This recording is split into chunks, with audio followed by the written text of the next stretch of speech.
قابل احترام میرے بزرگوں، بھائیوں، عزیزوں اور دوستوں،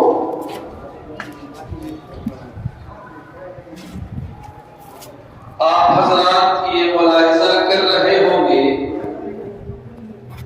کہ 3-4 جمعے سے مسلسل نماز کے موضوع پر گفتگو ہو رہی ہے،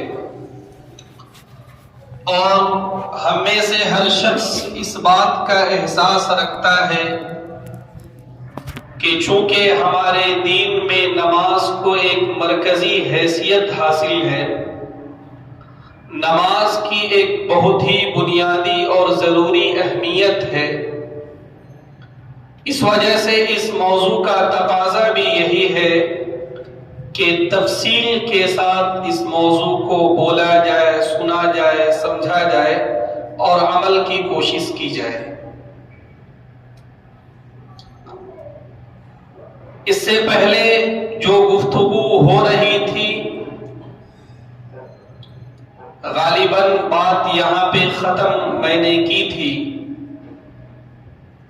کہ اسلام کے جو احکامات ہیں ان میں سے 5 احکام کو رکن کی حیثیت حاصل ہے۔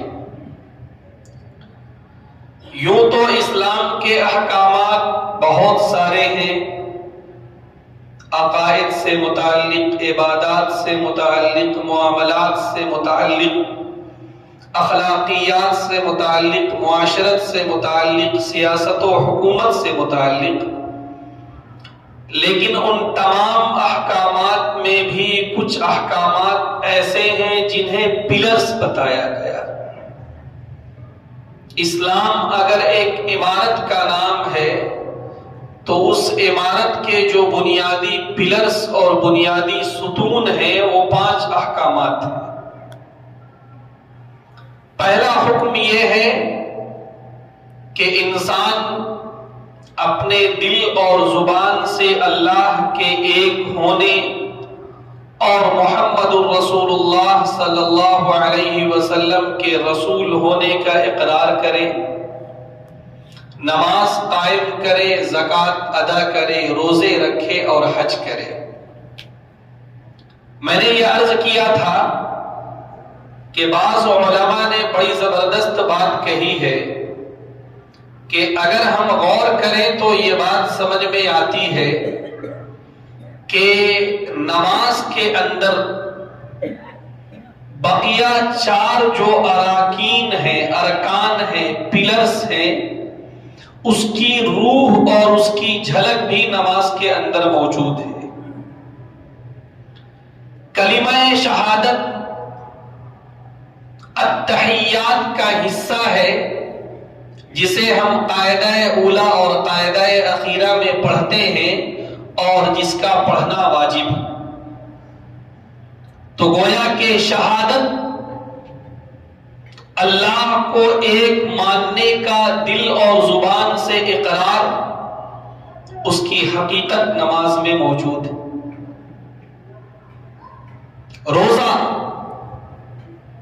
روزے کی حالت میں انسان کھاتا نہیں ہے، پیتا نہیں ہے، جنسی خواہشات پوری نہیں کرتا، اپنے نظروں کی حفاظت کرتا ہے، اپنے کان کی، اپنے زبان کی حفاظت کرتا ہے۔ نماز کے اندر بھی یہ روح موجود ہے۔ نماز کے اندر جب انسان ہوتا ہے وہ کھانے پینے اور دیگر ہر طرح کی جنسی خواہشات اور اپنے اعضاء و جوارح کی حفاظت کرتا ہے۔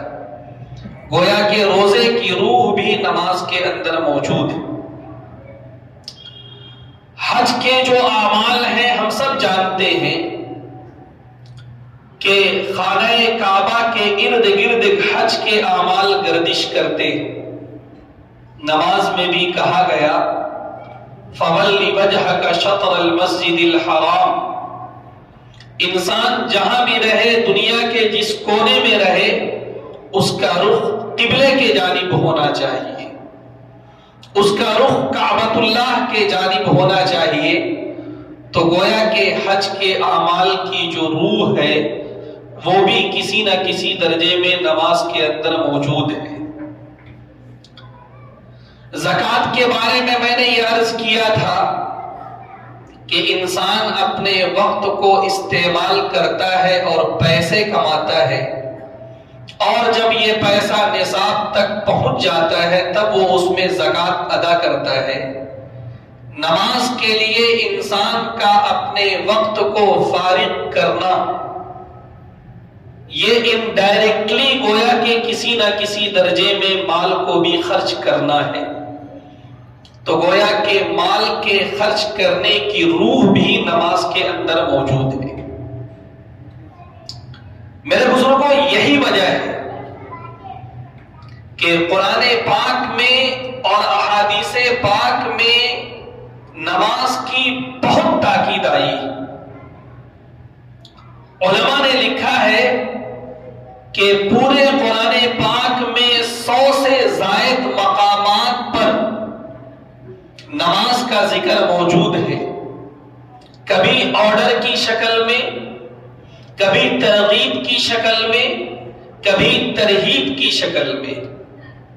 کبھی حکم کی شکل میں، کبھی رغبت دلاتے ہوئے، کبھی نماز چھوڑنے والوں کا کیا انجام ہوگا اس انجام سے ڈراتے ہوئے پورے قرآن پاک میں نماز کا جو ذکر ہے وہ تقریباً 100 سے زائد مقامات پر ہے،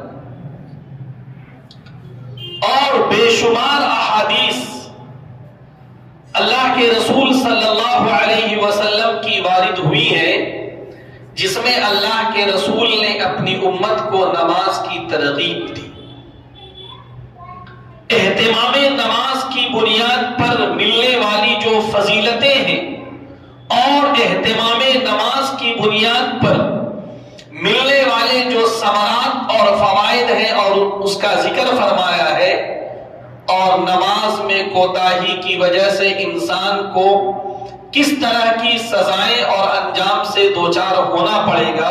اس کا بھی ذکر اللہ کے رسول نے اپنی احادیث میں بڑی تفصیل کے ساتھ بیان فرمایا۔ حضرت ابو ہریرہ رضی اللہ عنہ راوی ہیں، وہ فرماتے ہیں کہ ایک موقع پر اللہ کے رسول صلی اللہ علیہ وسلم نے ہمیں متوجہ کرتے ہوئے فرمایا کہ لوگوں مجھے یہ بتاؤ کہ اگر کسی انسان کا گھر کسی ندی یا نہر کے قریب ہو اور اس کے گھر کے سامنے سے ایک ندی اور نہر جو کہ گہری ندی ہو اور جس کا بہاؤ بھی بڑا تیز ہو، جاری ہو، اور وہ شخص روزانہ اس ندی یا نہر میں 5 مرتبہ غسل کرتا ہو، فَهَلْ يَبْقَى مِن دَرَنِهِ شَيْءٌ، اللہ کے رسول نے فرمایا کہ تم یہ بتاؤ کہ جو شخص اس ندی یا نہر میں روزانہ 5 مرتبہ غسل کر رہا ہے، کیا اس کے بدن میں کوئی گندگی باقی رہے گی؟ صحابہ نے عرض کیا گندگی کو دور کرنے کے لیے تو ایک بار غسل کافی ہوتا ہے، اگر کوئی 5 مرتبہ غسل کرے تو گندگی کا کوئی شائبہ بھی اس کے بدن میں باقی نہیں رہے گا۔ اللہ کے رسول صلی اللہ علیہ وسلم نے فرمایا فَذَلِكَ مَثَلُ الصَّلَوَاتِ الْخَمْسِ يَمْحُو اللَّهُ بِهِنَّ الْخَطَايَا، یہی مثال 5 نمازوں کی ہے۔ اللہ سبحانہ و تعالی ان نماز کی برکات سے انسان سے جو گناہ، خطایا، غلطیاں، لغزشیں سرزد ہو جایا کرتی ہیں، اللہ تعالیٰ اسے دھوتا ہے اور مٹاتا ہے۔ حضرت ابو ہریرہ رضی اللہ عنہ ہی راوی ہیں، وہ فرماتے ہیں کہ ایک موقع پر ہوا یہ کہ ایک قبیلے کے 2 شخص ایک جہاد میں چلے گئے اور وہ جہاد میں شہید ہو گئے، اور اس کا ایک دوسرا بھائی تھا، اسے جہاد میں جانے کا موقع نہیں ملا،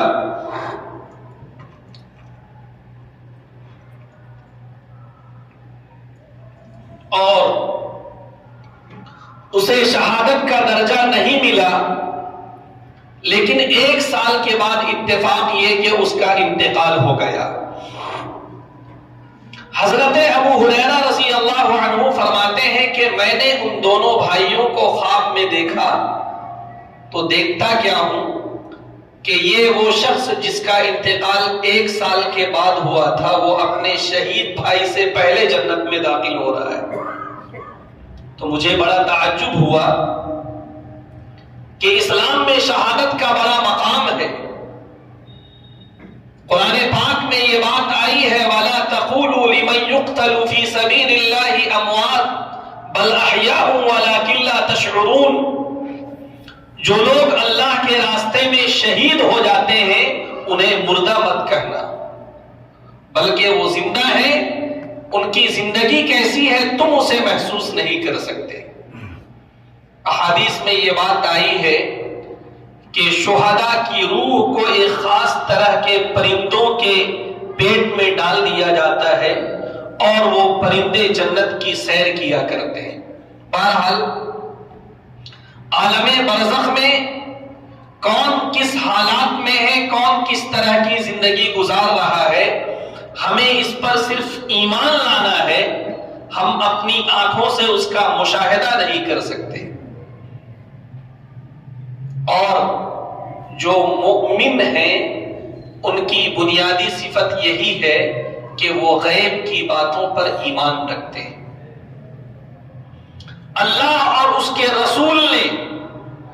جو کچھ فرما دیا اس پر آمنا اور صدقنا کہنا یہ مومن کی شان ہے۔ ایسا نہیں ہے کہ جو ہماری عقل میں آئے وہ تسلیم، جو ہماری عقل قبول نہ کرے وہ رد، ایسا بالکل نہیں۔ ایمان کا تقاضا یہ ہے کہ ہم یہ سمجھیں کہ جس طرح ہماری نظر محدود دوری تک دیکھ سکتی ہے، ہمارے کان محدود دوری تک سن سکتے ہیں، اسی طرح یہ عقل اور سمجھ جو اللہ نے ہمیں دی ہے اس کے اندر اس بات کی گنجائش نہیں ہے کہ ہر بات کا وہ احاطہ کر لے۔ ہو سکتا ہے بہت ساری باتیں ایسی ہوں جو ہماری عقل سے پرے کی چیزیں ہوں، لیکن اللہ اور اس کے رسول نے اگر فرما دیا بس آمنا و صدقنا۔ بہرحال تو میں یہ عرض کر رہا تھا کہ حضرت ابو ہریرہ رضی اللہ عنہ نے جو خواب دیکھا انہیں بڑا تعجب ہوا۔ وہ اللہ کے رسول کی خدمت میں آئے اور انہوں نے کہا اللہ کے رسول مجھے یہ بات سمجھ میں نہیں آئی کہ ایک آدمی شہید ہے اور وہ بعد میں جنت میں جا رہا ہے، لیکن ایک آدمی جس نے شہادت کا درجہ نہیں پایا وہ پہلے جنت میں جا رہا ہے۔ اللہ کے رسول نے فرمایا اسے 1 سال کا موقع ملا، اسے 1 سال کے روزے ملے، اسے اس سال کی شب قدر ملی، اسے سال بھر کی نمازیں ملی، اسے سال بھر اللہ کے راستے میں خرچ کرنے کا موقع ملا، اس نے سال بھر اپنے والدین اپنے اعزاء و اقارب کے حقوق کی ادائیگی کر کے کیا معلوم اس نے کتنی نیکیاں کما لی، اس بنیاد پر اسے پہلے جنت میں داخل کیا جا رہا ہے۔ تو میرے بزرگوں میں بارہا یہ عرض کر رہا ہوں کہ ہمارے دین میں نماز کی جو اہمیت ہے عملی اعتبار سے ہم وہ اہمیت تسلیم نہیں کر رہے ہیں۔ ہمارا عمل یہ بتا رہا ہے کہ جس درجے کا اہتمام نماز کے مسئلے میں ہماری زندگی میں ہونا چاہیے اس درجے کا اہتمام ہماری زندگی میں نماز کا نہیں ہے۔ حالانکہ تھوڑا سا ہم غور کریں، یقیناً روزے کی بڑی اہمیت، زکوٰۃ کی بڑی اہمیت، حج کی بڑی اہمیت، لیکن کوئی ہمیں بتائے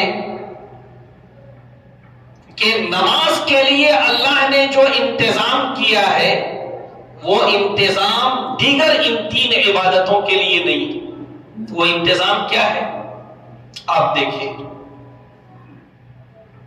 نماز مؤمنین پر فرض ہے۔ قرآن کی بے شمار آیتیں کہہ رہی ہیں وَأَقِيمُوا الصَّلَاةَ وَلَا تَكُونُوا مِنَ الْمُشْرِكِينَ، نماز قائم کرو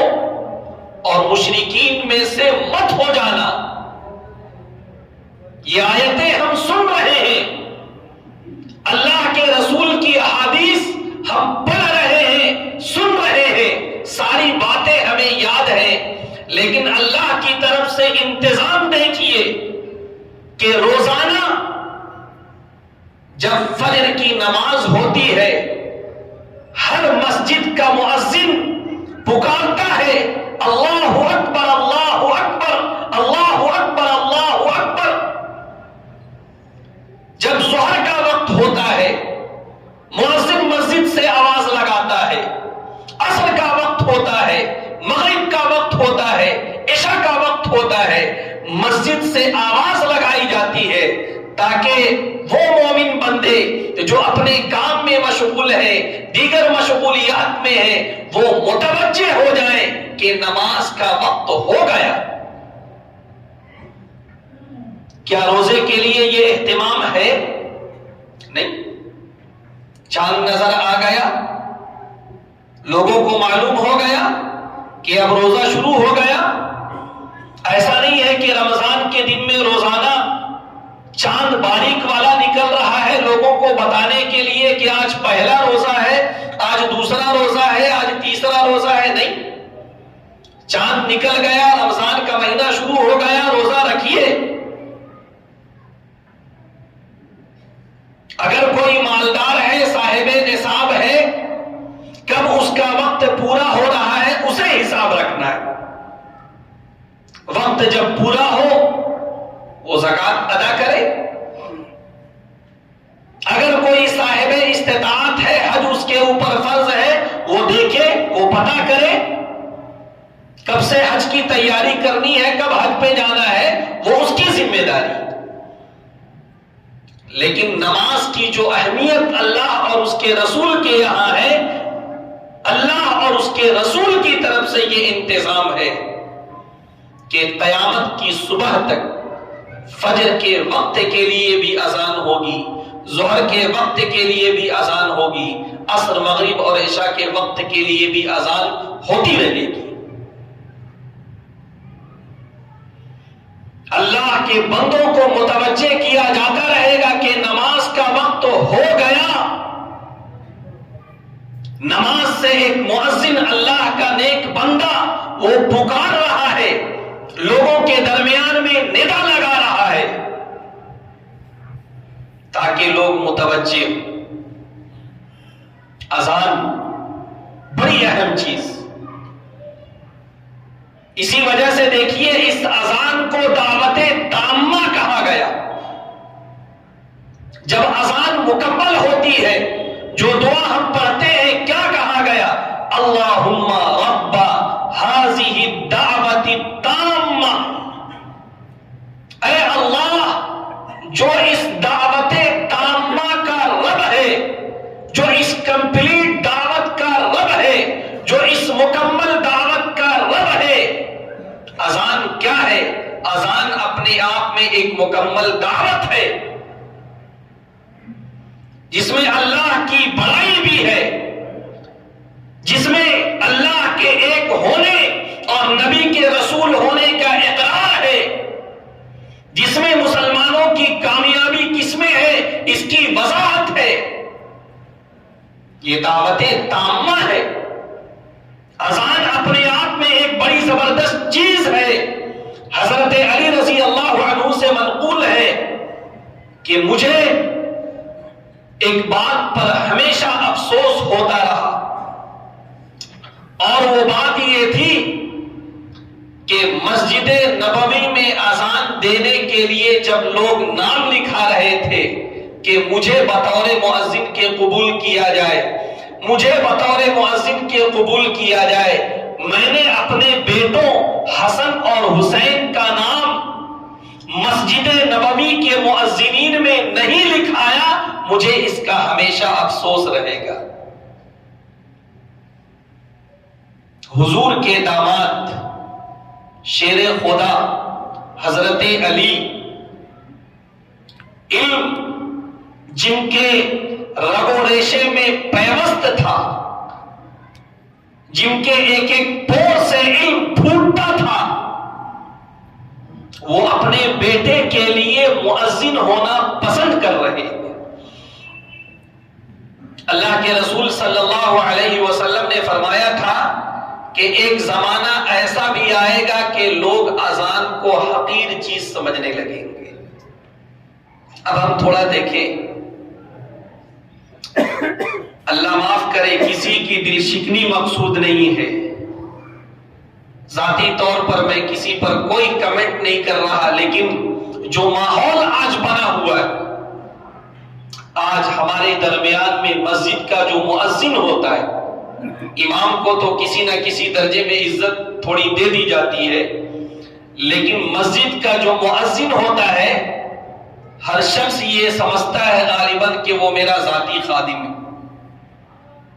وہ آپ کا پرسنل سروینٹ نہیں ہے، ہاں وہ اللہ کے گھر کا خدمت گزار ہے، وہ اذان دینے والا ہے، وہ دعوت تامہ روزانہ 5 وقت اس دعوت تامہ کی ندا لگانے والا ہے۔ ہو سکتا ہے آج ہمارے درمیان میں اس کا کوئی مقام و مرتبہ نہ ہو، لیکن اللہ کے رسول نے فرمایا کل قیامت کے دن المؤذنون اطول الناس اعناقا یوم القیامہ، جب قیامت کے دن انسانوں کی بھیڑ ہوگی، اس بھیڑ میں یہ مؤذنین نمایاں نظر آئیں گے، اس بھیڑ میں یہ مؤذنین کی ایک پہچان ہوگی، ان کی گردن لمبی ہوگی، اس پوری بھیڑ میں یہ پہچانے جائیں گے کہ یہ دنیا میں اللہ کی مسجد سے اللہ کا کلمہ بلند کرتے تھے۔ آج ہم نے تماشا بنا کے رکھ دیا مؤذنوں کا۔ کوئی بات کہنی ہے ادب کے دائرے میں بالکل کہا جائے، کوئی بات کہنی ہے ادب کے دائرے میں بالکل کہا جائے، لیکن ہمیشہ یہ یاد رکھا جائے کہ ہمارے سماج اور سوسائٹی کے یہ بہت ہی قابل احترام لوگ ہیں۔ آج جس مادیت کے دور میں ہم زندگی گزار رہے ہیں، دنیا ہمارے رگ و ریشے میں پیوست ہے، کیا اس ماحول میں اگر کوئی آدمی ایک جذبے کے تحت اپنے بیٹے کو حافظ قرآن بناتا ہے، عالم بناتا ہے، مولانا بناتا ہے، مفتی بناتا ہے، اور پھر تعلیم سے فارغ ہو کر یہ حضرات مسجد میں، مدرسے میں اور دیگر خدمتوں میں اگر یہ لگتے ہیں، تو جس طرح ڈاکٹرز کو عزت مل رہی ہے، انجینئرز کو عزت مل رہی ہے، دیگر پیشے والوں کو عزت مل رہی ہے، ان سے کہیں زیادہ ان کو عزت ملنی چاہیے، ان کو اپریشیٹ کیا جانا چاہیے۔ آج جو ماحول ایک بن گیا ہے اس میں سدھار لانے کی ضرورت ہے۔ بہرحال میں یہ عرض کر رہا تھا کہ آپ غور فرمائیں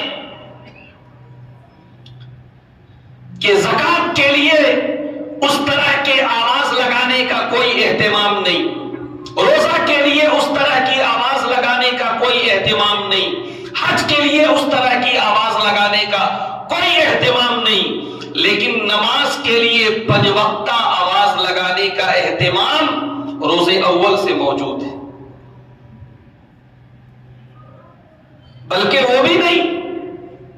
جب جماعت کا وقت ہوتا ہے پھر سے تکبیر کہی جاتی ہے، اذان کے کلمات پھر سے دہرائے جاتے ہیں، اور یہ جملہ اضافہ کیا جاتا ہے، لوگوں کہاں پڑے ہو، کہاں تجارت میں پڑے ہو، کہاں زراعت میں پڑے ہو، کہاں کاروبار میں پڑے ہو، کہاں نیند میں پڑے ہو، کہاں آرام میں پڑے ہو، قد قامت الصلاۃ، یہ دیکھو محلے کی مسجد میں تو نماز بھی کھڑی ہو گئی۔ یہ ندا لگائی جا رہی ہے، یہ آواز لگائی جا رہی ہے، لیکن ہمارا معاملہ یہ ہے کہ آپ آواز لگاتے رہیں اور ہمیں جو کام کرنا ہے وہ ہم کرتے رہیں گے۔ میں کوئی بہت گہری باتیں نہیں کہہ رہا، جو موٹی موٹی باتیں ہیں آپ کے سامنے عرض کر رہا ہوں، تھوڑا غور کرنے کی ضرورت ہے۔ ایک بچہ جب اس دنیا میں آتا ہے، ہم سب جانتے ہیں کہ اس دنیا میں آنے کے بعد سب سے پہلا دینی عمل کیا ہونا ہے؟ اس کے داہنے کان میں اذان دی جائے اور بائیں کان میں اقامت پڑھی جائے، یہی ہے نا جی۔ اور اس کے لیے ہر آدمی کو تیار رہنا چاہیے، اس کے لیے باقاعدہ محلے سے امام صاحب کو جو ہے 3 بجے بھور میں لے جانے کی ضرورت نہیں۔ بچے کا باپ وہ اذان دے، بچے کا چچا وہاں پہ ہے وہ اذان دے، جو بھی موجود ہے وہاں پہ اذان دے دے۔ ان بنیادی چیزوں کی صلاحیت ہمارے اندر موجود ہونا چاہیے۔ تو یہ اس دنیا میں بچہ جب آتا ہے تو سب سے پہلا کام اس کے داہنے کان میں اذان اور بائیں کان میں اقامت۔ کیا مقصد ہے؟ مقصد یہی ہے، پہلا مقصد کہ اسے پہلے دن سے یہ سبق پڑھا دیا گیا اذان کے ذریعے سے کہ جس دنیا میں تم آئے ہو، اس دنیا میں آنے کے بعد تمہیں اللہ کی بندگی کرنا ہے، اللہ کی کبریائی کا اقرار کرنا ہے، اللہ کو ایک ماننا ہے، نبی کو رسول ماننا ہے، اور نماز کا آخری درجے کا اہتمام کرنا ہے۔ جی، لوگوں نے بڑی عجیب بات لکھی کہ آپ تھوڑا غور تو فرمائیں، ایک بچے کی جب ولادت ہوتی ہے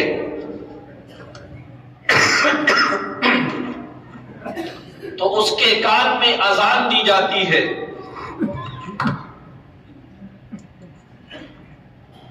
اقامت پڑھی جاتی ہے، اور کسی کا جب انتقال ہوتا ہے تو نماز ادا کی جاتی ہے جسے ہم نماز جنازہ کہتے ہیں۔ اذان کب ہوئی، اقامت کب پڑھی گئی؟ 60 سال پہلے، 70 سال پہلے، 80 سال پہلے، اور نماز کب ہو رہی؟ طبیعت تھوڑی ناساز ہے، دعا بھی فرمائے۔ مجھے تو آج لگ رہا تھا کہ شاید آج میں جمعہ پڑھانے کے قابل نہ رہوں، لیکن ہمت کر کے بیٹھ گیا، دعا فرمائے۔ تو اذان کب ہوئی؟ 60 سال پہلے، 70 سال پہلے، 80 سال پہلے۔ نماز کب ہو رہی ہے؟ کیوں؟ جس طرح اقامت اور مؤذن کے اللہ اکبر کہنے کے درمیان میں 2-4 سیکنڈ کا فاصلہ ہوتا ہے۔ بھائی اذان کے آدھے گھنٹے کے بعد نماز ہو رہی ہے، 15 منٹ کے بعد نماز ہو رہی ہے، لیکن یہاں پہ جب مصلی پہ امام کھڑے ہو گئے اور پہلی صف میں مؤذن یا کوئی اور شخص اقامت پڑھ رہا ہے، کہہ رہا ہے، جب وہ لا الہ الا اللہ میں جاتا ہے، اس کے 2-4 سیکنڈ کے بعد امام اللہ اکبر کہہ دیتے ہیں، کہتے ہیں نا۔ تو بچے کی ولادت ہوئی، اذان ہوئی، اقامت ہوئی، جب کسی کا انتقال ہو رہا ہے، نماز جنازہ پڑھی جا رہی ہے۔ ایک پیغام ہے کہ دنیا میں تم نے 60 سال گزارے، 70 سال گزارے، 80 سال گزارے، 1000 سال گزار لو، لیکن آخرت میں جو لامحدود زندگی ہے، اس زندگی کے مقابلے میں دنیا کی زندگی چند لمحات ہے۔ اب یہ تمہارے اوپر ہے، اس کو تم اللہ کی اطاعت میں گزارتے ہو یا پھر اللہ کی نافرمانی میں گزارتے ہو۔ اسے تم احکامات کی پابندی میں گزارتے ہو یا پھر جو ہے زندگی تم گزار رہے ہو، اس کا حساب تمہیں دینا جی۔ تو میرے بزرگوں، ہمارے درمیان میں نماز کے تعلق سے جو کوتاہی ہے وہ ختم کی جائے۔ آخر کیا بات ہے کہ اللہ کے رسول صلی اللہ علیہ وسلم جو کہ پوری امت کے لیے رحمت بنا کر بھیجے گئے، وَمَا أَرْسَلْنَاكَ إِلَّا رَحْمَةً لِلْعَالَمِينَ، تمام جہان کے لیے رحمت، جس شخصیت کو جو ہے بنا کر بھیجا گیا، ان کا کہنا یہ ہے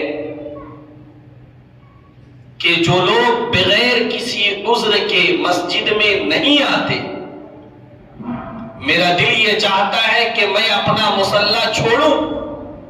کسی اور کے ذمے امامت کروں اور چند نوجوانوں کو لے جاؤں اور ان کے گھر میں آگ لگا دوں، لیکن میں یہ عمل اس وجہ سے نہیں کرتا کہ اس گھر میں صرف بے نمازی لوگ نہیں ہیں، بلکہ اس گھر میں معصوم بچے بھی ہیں، اس گھر میں عورتیں بھی ہیں، اس گھر میں جانور بھی ہیں، اس گھر میں ایسے ایسے لوگ، ایسی مخلوقات ہیں جو کہ جنہیں مسجد میں آنے کا مکلف نہیں بنایا گیا، ورنہ میرا یہ دل چاہتا ہے کہ میں ایسے گھر میں آگ لگا دوں جس گھر میں نماز کا اہتمام نہیں۔ بزرگوں نے ایک بڑی عجیب بات کہی ہے، کہا چونکہ یہ اللہ کے رسول کی چاہت تھی، اور اللہ کا معاملہ یہ ہے کہ اللہ نے اپنے رسول کی ہر چاہت کو پورا کیا ہے۔ اللہ کے رسول کی چاہت یہ تھی کہ میں آگ لگا دوں۔ اگر تھوڑا سا آپ غور فرمائیں تو اللہ کے رسول کی یہ چاہت پوری ہو گئی ہے۔ جس گھر میں نماز کا اہتمام نہیں ہے اس گھر میں آگ لگی ہوئی ہے، پریشانیوں کی آگ ہے، مصیبتوں کی آگ ہے، ٹینشن کی آگ ہے، عدم اتفاق کی آگ ہے، میاں بیوی میں نہیں بن رہا ہے، بال بچوں میں نہیں بن رہا ہے، ٹینشن ہے، بیماریاں ہیں، مصیبتیں ہیں، یہ وہ آگ ہے جو لگی ہوئی ہے، دہک رہی ہے، لیکن ہم اسے نہیں دیکھ رہے۔ آپ بصیرت کی نگاہ سے دیکھیں، جس گھر میں دین کا ماحول ہوتا ہے، جس گھر میں نماز کا اہتمام ہوتا ہے، جس گھر میں تلاوت کا اہتمام ہوتا ہے، جس گھر میں اذکار کا اہتمام ہوتا ہے، ہو سکتا ہے آپ اس میں اعلیٰ درجے کا فرنیچر نہ پائیں، ہو سکتا ہے اس گھر میں آپ اعلیٰ درجے کی گاڑی نہ پائیں، ہو سکتا ہے اس گھر کے لوگ بہت زیادہ بینک بیلنس کے مالک نہ ہو، لیکن جب آپ ایسے گھر میں جائیں گے تو آپ کو ایک قلبی سکون محسوس ہوگا۔ میں نے اس سے پہلے بھی عرض کیا ہوگا کہ دارالعلوم دیوبند جس زمانے میں قائم ہوا، وقت کے اولیاء وہاں کے ذمہ دار تھے، بلکہ یوں کہا جاتا تھا کہ دارالعلوم دیوبند میں جو دربانی کر رہا ہوتا تھا وہ اپنے وقت کا پیر و مرشد ہوا کرتا تھا، وہ اپنے وقت کا صاحب نسبت بزرگ ہوا کرتا تھا۔ اساتذہ اور ذمہ داروں کی تو خیر بات چھوڑیے، لوگوں نے لکھا ہے کہ وہاں کے علماء سال میں ایک آدھ دو مرتبہ ایک گھاس چھیلنے والے کے یہاں جاتے تھے دعوت کھانے، اور وہ گھاس چھیلنے والا بڑے اہتمام سے دیوبند کے اساتذہ اور علماء کی دعوت کرتا تھا۔ گھاس چھیلنے والا آدمی کیا کھلاتا؟ وہ چٹنی روٹی کھلایا کرتا تھا، لیکن دیوبند کے علماء اور اس وقت کے بزرگوں کا کہنا یہ تھا کہ ہم لوگوں کو اس گھسیارے کی دعوت کا انتظار ہوتا تھا، کیونکہ جب اس کے یہاں سے دعوت کھا کر ہم لوگ آتے تھے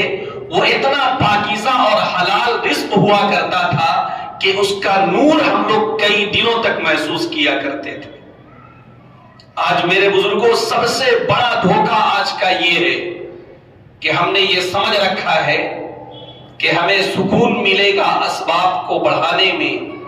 گھر کا اسٹینڈرڈ اور بڑھانے میں، اسٹینڈرڈ آف لیونگ اور بڑھانے میں، لیکن سچی بات یہ ہے اللہ کی طرف سے اعلان ہے سکون تلاش کرنے کے لیے این تذهبون، تم کہاں چلے جا رہے ہو؟ گاڑیوں میں، بنگلوں میں اور بینک بیلنس میں اور فلا فلا چیز میں سکون نہیں ہے۔ الا بذکر اللہ تطمئن القلوب، سکون اگر چاہتے ہو، اطمینان اگر چاہتے ہو، اللہ کے ذکر کی طرف آؤ، نماز کی طرف آؤ، اللہ کی طاعت کی طرف آؤ، دنیا ہی میں جنت کے مزے تمہیں ملیں گے۔ اللہ سے دعا کریں کہ اللہ ہم سب کو اہتمام نماز کی توفیق عطا فرمائے۔